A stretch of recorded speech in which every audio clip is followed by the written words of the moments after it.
আসসালামু আলাইকুম ওয়া রাহমাতুল্লাহ।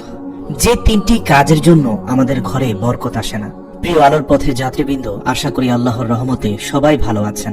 আজ আমি এমন তিনটি কাজের বিষয়ে আলোচনা করব, যে তিনটি কাজ যে ঘরে হয় সে ঘরে কখনোই বরকত আসবে না। অনেকে বলে আমার ঘরে বরকত নাই, আয় রোজগার ভালো হয়, হাজার হাজার টাকা উপার্জন করি, কিন্তু সারাক্ষণ কোনো না কোনো বিপদ লেগেই আছে। হয় কোনো মাসে বাচ্চাদের রোগ ব্যাধি, না হয়তো কোনো দুর্ঘটনা, না হয়তো বড় ধরনের ঋণের বোঝা লেগেই আছে। এমন কোনো সপ্তাহ নেই যে ডাক্তারের কাছে যেতে হয় না।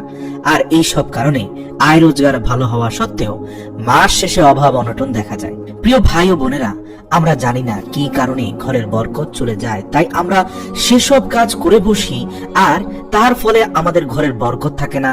তাই আমি আপনাদেরকে এমন তিনটি কাজের বিষয়ে বলবো, যে কাজের ফলে আমাদের ঘর সমূহের বরকত দূর হয়ে যায় আর ফেরত আসে না। সেসব কাজ হলো: 1.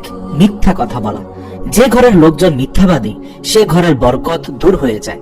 আর মিথ্যা এমন একটি অপরাধ, যে মিথ্যা বলে সে নানান রকম অপরাধ ও গুনাহে লিপ্ত হতে পারে অনায়াসে।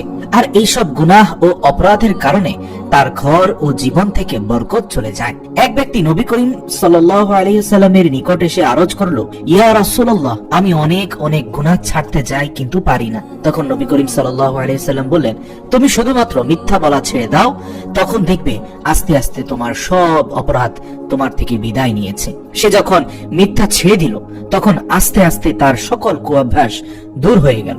সুতরাং মিথ্যা হলো সকল অপরাধের প্রথম পদক্ষেপ। তাই মিথ্যা থেকে বাঁচতে পারলে অনায়াসে আপনি অনেক গুনাহ থেকে বাঁচতে পারবেন, এবং এর ফলে আল্লাহ রাব্বুল আলামিন আপনার ঘরে অবারিত বরকত ও রহমত নাজিল করবেন। সুবহানাল্লাহ। এবার আসি দ্বিতীয় কাজটি নিয়ে। আল্লাহ প্রদত্ত নিয়ামত ও রিজিকের সাথে বেয়াদবি করা যাবে না। এখন আপনি ভাবতে পারেন যে আল্লাহর নিয়ামত তথা রিজিকের সাথে মানুষ কিভাবে বেয়াদবি করে। বেয়াদবি মূলত আমরা করি অপচয়ের মাধ্যমে, এবং এই অপচয় যারা করেন তাদের ঘর থেকে বরকত চলে যায়। আজকাল এমন হারে অপচয় বৃদ্ধি পেয়েছে যে যা ভাষায় প্রকাশ করা যাবে না। প্রয়োজন নেই, তারপরেও স্বামীর উপরে এক প্রকার প্রেসার ক্রিয়েট করে আমাদের অনেক বোনেরাই প্রয়োজনের অতিরিক্ত ড্রেস কিনে ঘর ভরিয়ে ফেলছেন। এছাড়াও গৃহস্থলীর খাবার দাবার থেকে শুরু করে প্রয়োজনের অতিরিক্ত খাবার রান্না করা, অতঃপর তা পচাবাসি হওয়ার পরে ফেলে দেওয়া, এছাড়াও অযাচিত খরচ বাড়িয়ে ফেলা, এগুলো অত্যন্ত ভয়াবহ রকমের কুঅভ্যাস। আর এই অভ্যাসগুলোর কারণে আস্তে আস্তে ঘর থেকে বরকত উঠে যায়। তাই আমাদের প্রত্যেকের ঘর থেকে এই অভ্যাসগুলো দূর করতে হবে। বিশেষ করে বিয়ের বাড়িতে দেখা যায় প্রত্যেকের ফ্ল্যাটে রয়ে যায় অতিরিক্ত খাবার, যার স্থান হয় নালা নর্দমায়, অথচ কত মানুষ অভুক্ত আছে। আয়োজন হয় বেশি, খাওয়া হয় কম, কিন্তু অপচয় হয় বেহিসাব। চাইলে কিন্তু এই খাবারগুলো অপচয় না করে দরিদ্রদের মাঝে প্যাকিং করে পাঠিয়ে দেওয়া যায়, কিন্তু সে উদ্যোগও আমাদের দেশে দেখা যায় না, যার কারণে বরকত সমূহ আমাদের ঘর থেকে চলে যায়। আল্লাহ রাব্বুল আলামিন আমাদের প্রত্যেকটি ভাই এবং বোনকে এই বিষয়গুলো এড়িয়ে চলার তৌফিক দান করুক, আমিন। তৃতীয় কাজটি হলো নামাজে অবহেলা করা। যারা নামাজ না পড়ে আয় রোজগার কামনা করে, তারা মূলত বোকার সাম্রাজ্যে বসবাস করছে। যে ঘরে নামাজ নাই, সে ঘরে যতই আয় রোজগার হোক না কেন, বরকত থাকবে না।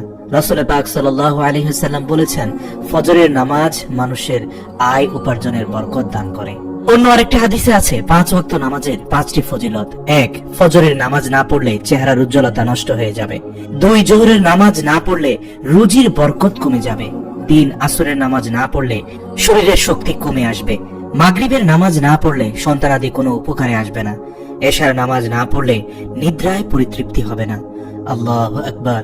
আল্লাহ রাব্বুল আলামিন নামাজের মাধ্যমে আমাদের ঘরের বরকত আনার তৌফিক দান করুক। অতএব আসুন আমরা ঘরের বরকতকে স্থায়ী রাখতে মিথ্যা পরিত্যাগ করি, আল্লাহর শুকরিয়া আদায় করি, অপচয় থেকে মুক্ত থাকি, এবং সাথে সাথে 5 ওয়াক্ত নামাজ জামায়াতের সাথে আদায় করি। আল্লাহ পাক আমাদের সকলকে বুঝার ও আমল করার তৌফিক দান করুক, আমিন।